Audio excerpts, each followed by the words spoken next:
The Age of Religious Wars, The Revolt of the Netherlands, Part 2. The decisive point came in 1572. In April of that year, fugitive rebel ships, nicknamed Sea Beggars, staged landings in the provinces in Zeeland and Holland and captured a number of ports.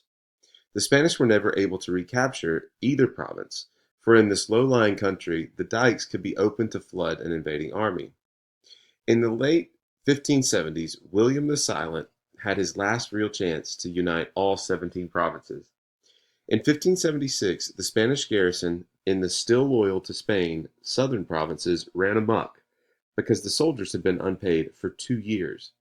They sacked the city of Antwerp and murdered 8,000 people. This frightful Spanish fury persuaded the people of the southern provinces that they must unite with the rebel North. In 1577, all 17 provinces joined the Union of Brussels, shelving religious disputes and pledging to fight Spain until Philip restored their privileges and withdrew his troops. William of Orange was recognized as their military commander. In 1578, the Duke of Parma arrived on the scene with fresh new troops. But unlike Alva, Parma tried diplomacy. He appealed to the 10 southern provinces, not on political grounds, but on their Catholic faith. How could such good Catholics associate with Calvinists? It was successful. In 1579, he organized the South into the Union of Arras and forced William to regroup the Calvinist North into the Union of Utrecht. In 1571, William and the Dutch nobility declared the independence of the United Provinces, later called the Dutch Republic. Philip soon believed that the troubles of the North were due to the charismatic leadership of William of Orange and declared him an outlaw. He offered 25,000 crowns as a reward for his assassination.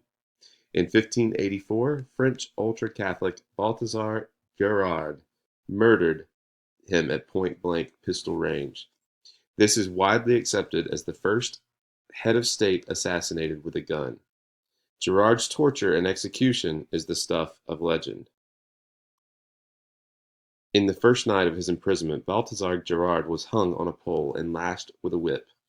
After that, his wounds were smeared with honey, and a goat was brought to lick the honey off Gerard's bruised skin with his sharp tongue.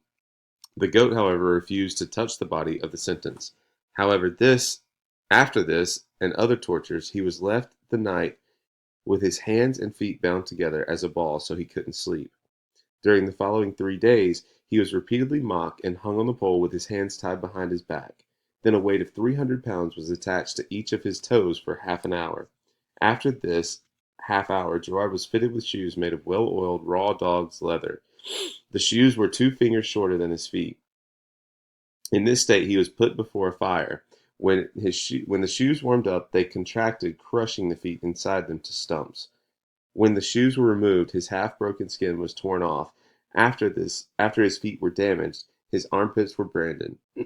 After that, he was dressed in a shirt soaked in alcohol. Then burning bacon fat was poured over him, and sharp nails were struck between the flesh and the nails of his hands and feet. Gerard is said to have remained calm during his torture.